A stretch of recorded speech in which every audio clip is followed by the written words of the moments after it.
Monse Lorente y hoy estoy con la doctora Adriana Rivas. Bienvenida, Adriana, muchas gracias por estar aquí. Muchas gracias, Monse, al contrario, muchas gracias por la invitación. Es siempre un gusto verte y bueno, voy a aprovechar para presentarte a las personas que no te conocen todavía.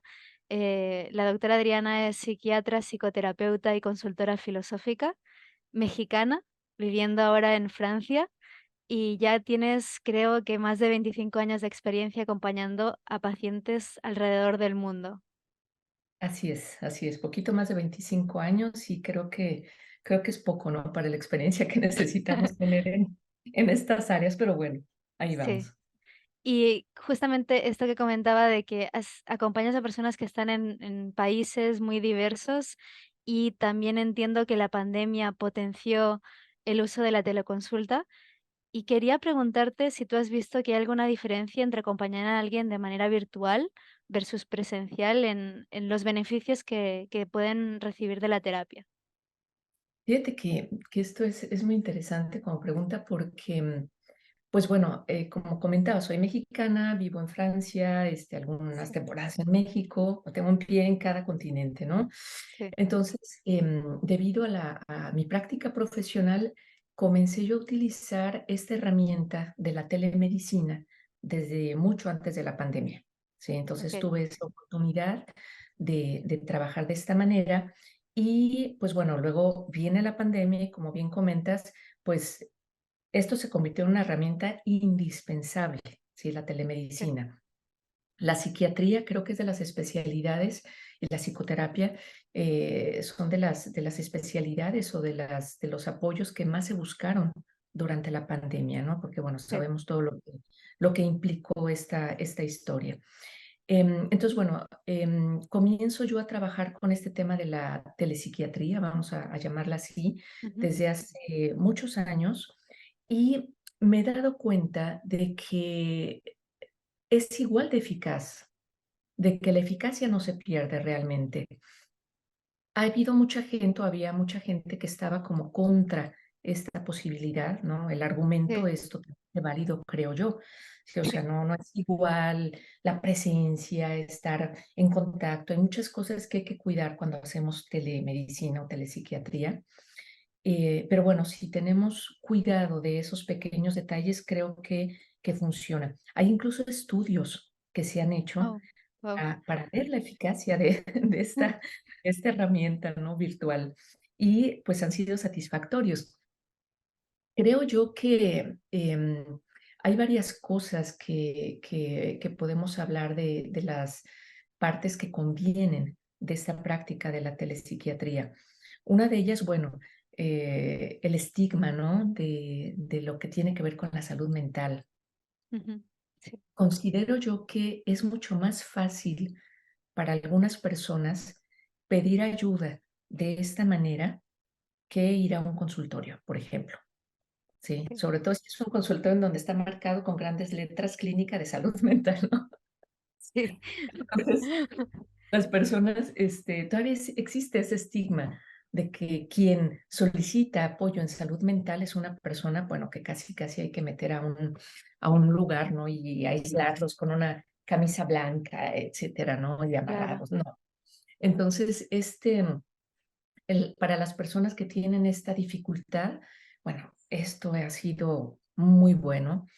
sí, En una sociedad en donde la gente está, entre comillas, como contando el tiempo, ¿no? Es que no quiero perder el tiempo, es que pierdo mucho tiempo desplazándome de un lugar a otro, pues esto también ha sido como una ventaja. ¿Por qué? Porque total, están en su casa o en su oficina, se conectan, tienen su sesión, terminan y voltean y continúan con sus actividades, ¿no? Entonces, creo yo que tiene ventajas. Personas que no se pueden mover, por ejemplo, que están en mm, su casa por alguna condición médica, como, bueno, vimos ahora con el tema de la pandemia, ¿no? Que sí, que había que entrar con la gente a sus casas para apoyarles, ¿no? En esta situación. Otra cosa que considero yo que es benéfica con el uso de la tecnología, de la consulta virtual, es que el contexto cultural, que es tan importante en en cualquier situación, en las enfermedades mentales no es la excepción. Hay personas que están viviendo en otros países, que están fuera de sus propios países y Sí. que intentan algún acompañamiento en ese lugar en donde se encuentran, pero, pero no se sienten como comprendidos, ¿sí? Sí, Aunque hablen el mismo idioma, sí. ¿sí? Pero, por ejemplo, no es lo mismo un paciente mexicano que está en España, que aunque esté muy cercano en muchos aspectos, pero no se sienten de la misma manera. Falta esa parte que como identidad Ujú. eh, necesitamos como sentir esa empatía. Entonces, Sí, bueno, esto también nos ha ayudado como a borrar un poquito esas fronteras, ¿no? Y sí. acompañar a las personas que están en otros lugares. Entonces, bueno, en conclusión, sí, considero yo que es eficaz, y no es que lo considere yo solamente, se ha demostrado la eficacia y lo vemos en la consulta diaria, afortunadamente. Sí. Oh, qué interesante, ¿no? No me había planteado todos estos beneficios que puede tener la consulta virtual. Sí, sí, Bueno, sí. gracias por compartirlo. Y hablando de herramientas, porque al final esto es una herramienta ahora podernos conectar y hablar, aunque no estemos en el mismo lugar, sé que usas otras también en tu consulta. Una de ellas es la filosofía. Y también es verdad que muchas personas tienen la creencia de que la filosofía no es práctica y que luego no va a ser útil en sus vidas. Entonces, quería preguntarte, ¿qué les dirías a esas personas? ¿Qué les diría? Que que se echen un clavado a la filosofía. No, como bien dices, sí tengo la oportunidad de tener, la formación en algunas áreas, ¿no? La psicoterapia, para utilizar estas herramientas, ¿no? Que son tan importantes y que, bueno, ahora sí que cada persona que solicita un apoyo, un acompañamiento, pues va a tener sus propias necesidades, ¿no? Sus propias particularidades. Ujú, Entonces vamos a tratar de buscar qué herramienta es la que puede acomodarse, ¿no? A esa persona. La filosofía como tal, yo creo que es importante mencionar, no es en sí una psicoterapia, ujú. ¿sí? Y bueno, Sí, se puede prestar a confusión, no es una psicoterapia. Hay terapias filosóficas, ¿sí? sí, Hay consultorías filosóficas, hay cafés filosóficos, hay muchas formas de hacer filosofía. La formación que yo he realizado es en consultoría filosófica, que yo he ujú, adquirido, es en consultoría filosófica. Y bueno, sí hay que separar, ¿no? Lo que es la psicoterapia, insisto, de esta consultoría filosófica.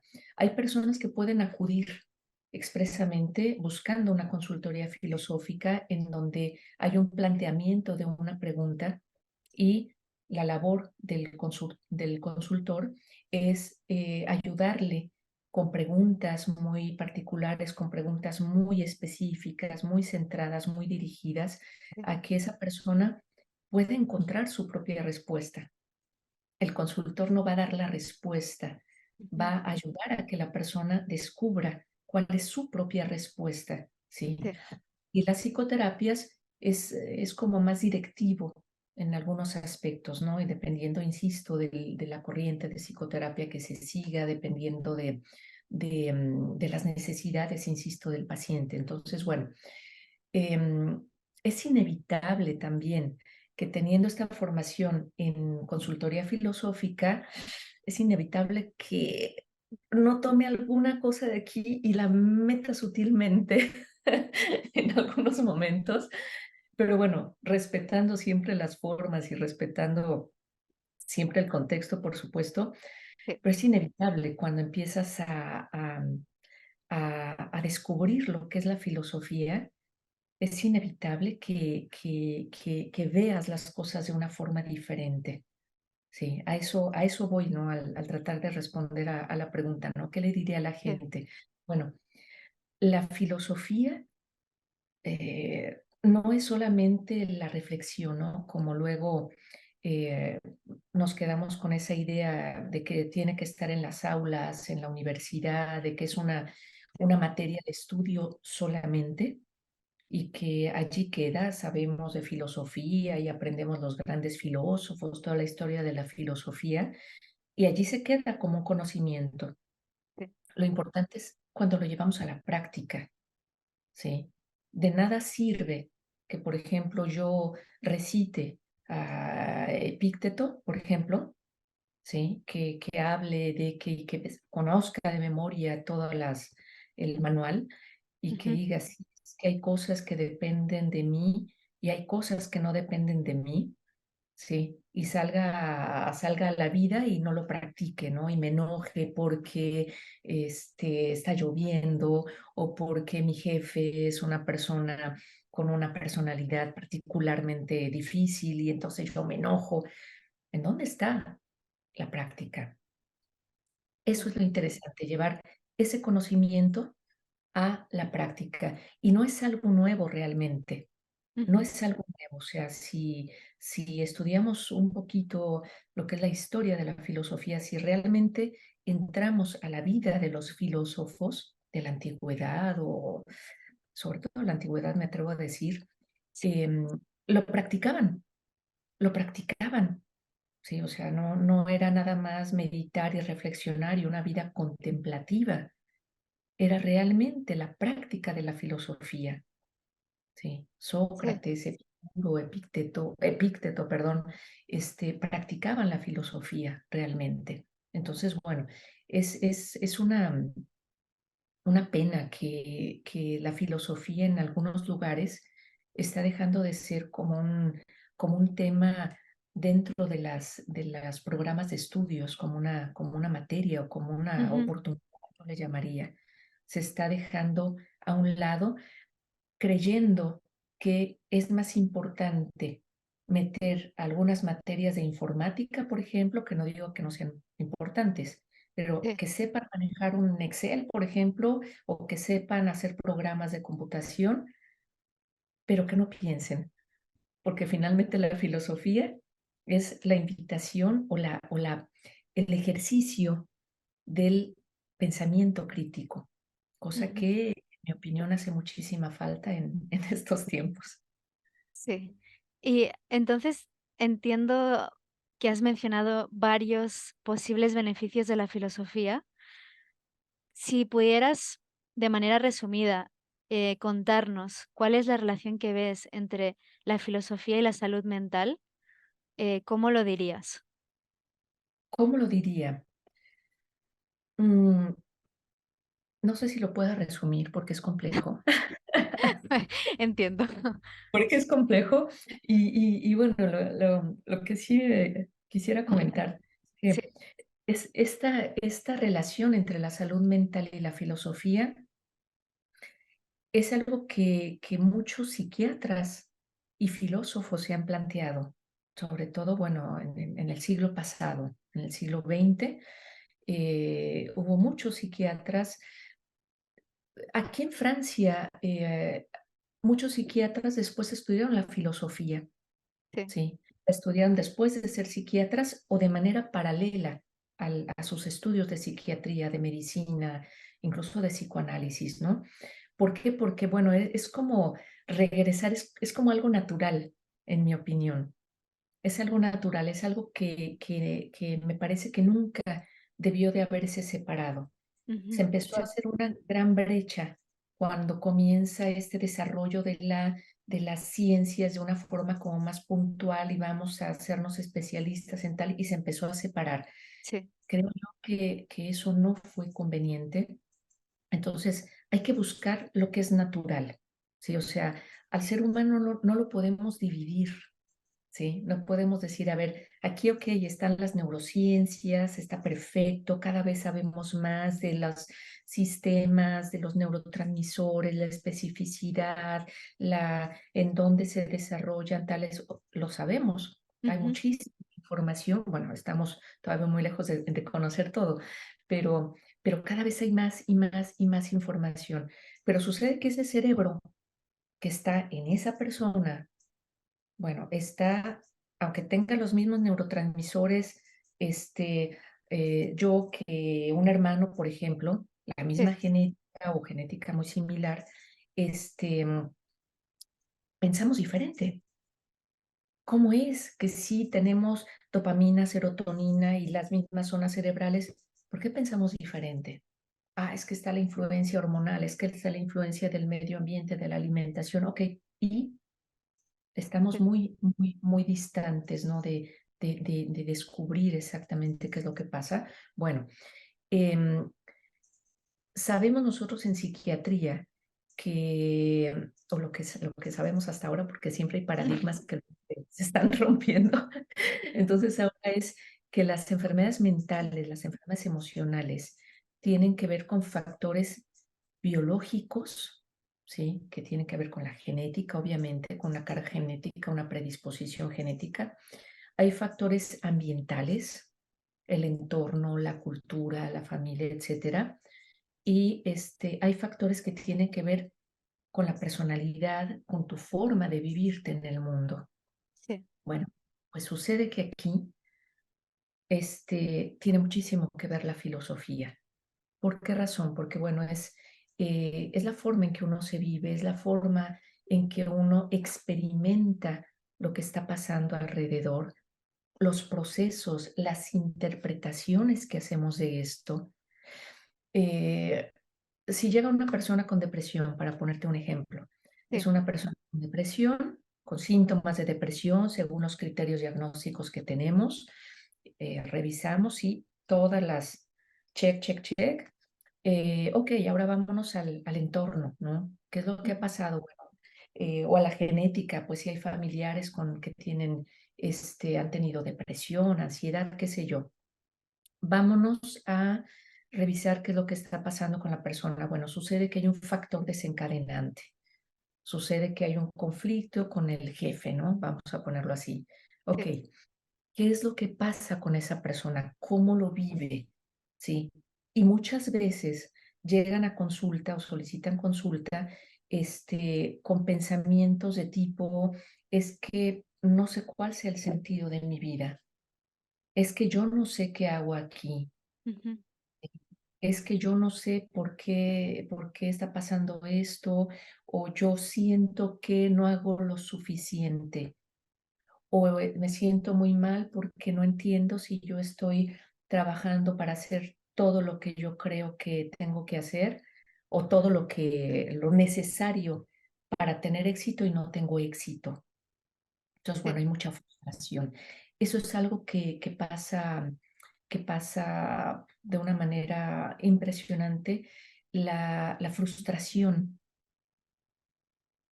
iba a decir permanente, no sé si sea la palabra correcta, pero una frustración muy frecuente que encontramos. ¿Por sí. qué? Porque hay una constante necesidad de más y nunca es suficiente. Entonces, bueno, no sé si respondí a la pregunta o, Sí, y yo o te creo dejé que más sí. confundida.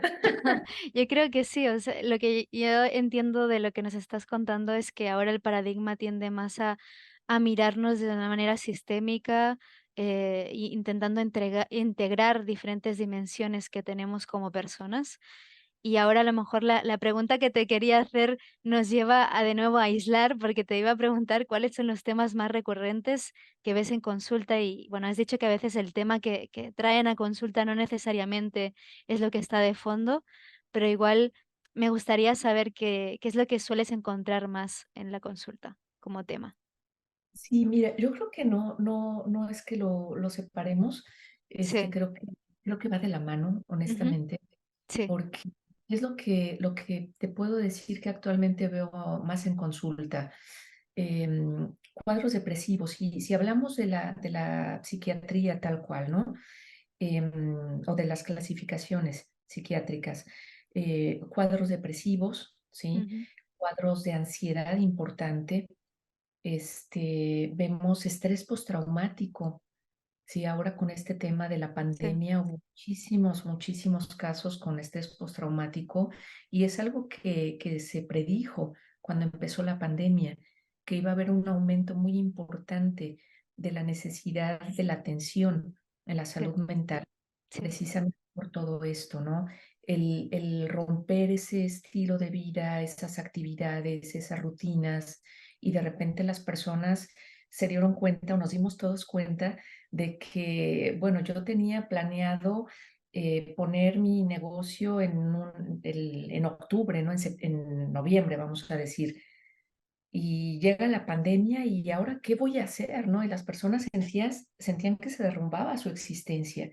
Era una sensación de pérdida de control, Sí. que es algo que muchas veces revisamos también en consulta. Bueno, pues no tenemos el control de nada. Creemos que lo tenemos, ¿sí? Y la frecuencia de esta inquietud es muy interesante porque las personas dicen, es que yo tengo el control de mi familia, yo tengo el control de mi empresa, de mis trabajadores, y no, sucede que no es así. Sucede que no es así, pero bueno, vamos a revisar, ¿no? Y que la persona se dé cuenta de que no es así, no soy yo quien va a decirlo, sino la Ujú. persona. Entonces, bueno, estos son lo más frecuente. Y otra situación que es muy frecuente también últimamente es el burnout. Sí. El burnout, aunque no es algo que está realmente como catalogado como un problema, eh, creo yo que lo empiezan a meter en las clasificaciones de la OMS, pero es algo muy frecuente, porque por esa presión, esa exigencia, ese vivir para producir, produce, produce, produce, tienes que dar más, Sí. tienes que ser exitoso o exitosa. Sí, Ujú. no importa que sacrifiques tu familia, ya habrá tiempo para que después Wow. vivas tu vida. ¿Quién lo dice, no? Entonces, nos metemos en un túnel de trabajo, productividad, búsqueda de ese éxito, que nunca es suficiente, insisto. Entonces, el burnout está a la orden del día también. Y bueno, aquí hay muchísimo trabajo que hacer. Sí. Y como decías antes, a veces la filosofía es esa invitación a pensar, a mirar las cosas diferentes, a estas personas que vienen a consulta con temas como, es que ya no tengo el control, bueno, aunque sea a lo mejor una ilusión, ¿no? Pero que vienen con ese tema y luego con el burnout. ¿Qué corriente filosófica crees que les podría ayudar en estos casos? ¿Qué les recomendarías? Mira, creo yo que, bueno, te puedo hablar del estoicismo, que es lo que he tenido yo la Sí. oportunidad de descubrir en los últimos años. El estoicismo, bueno, me parece que proporciona herramientas muy interesantes para este trabajo, ¿no? O para este aprender a vivir, decían los estoicos. Sí, son herramientas, son ejercicios para aprender a vivir. Em, Considero que en todas las corrientes filosóficas, si realmente las vemos como tal, no como un pensamiento bonito con el que me despierto cada mañana o que voy a poner en mi teléfono o que me voy a tatuar, ¿no? Porque luego, luego recurrimos como a eso, ¿no? Es que sí, con esto, a ver, y lo estás practicando, o sea, hay que tatuarlo, pero en las células, ¿no? En la mente, ¿no? Se vale tatuarlo Sí. en la piel también, pero es más importante practicarlo. Em, Considero que todas las corrientes filosóficas tienen cosas muy, muy interesantes para practicar. Hablo del estoicismo, insisto, porque es lo que más conozco y en Sí. donde he descubierto herramientas valiosísimas para aprender a vivir precisamente. Yo sé que esto que voy a decir, si lo escuchan algunos psicoterapeutas muy ortodoxos, ¿no? Psiquiatras ortodoxos, puede ser que no les encante, pero bueno, eso, ahora sí que eso no depende de mí, ¿no? Claro. Este, en mi opinión, eh, muchas de las psicoterapias que incluso se hacen llamar de nueva generación, creo yo que lo único que están haciendo es tomando elementos, herramientas de la filosofía antigua y que las están trayendo acá y que las están adaptando, no les quito mérito, ¿de acuerdo? Pero vuelvo a ese comentario, es nada más regresar al origen, Sí. ¿sí? Es como lo natural, hay psicoterapias nuevas que son psicoterapia de aceptación. La aceptación es algo que los estoicos manejaban como pilar, ¿no? O sea, hay una ley universal, hay algo natural, o sea, que hay que Sí. aceptarlo, no hay que pelearse con esto, hay que aceptarlo.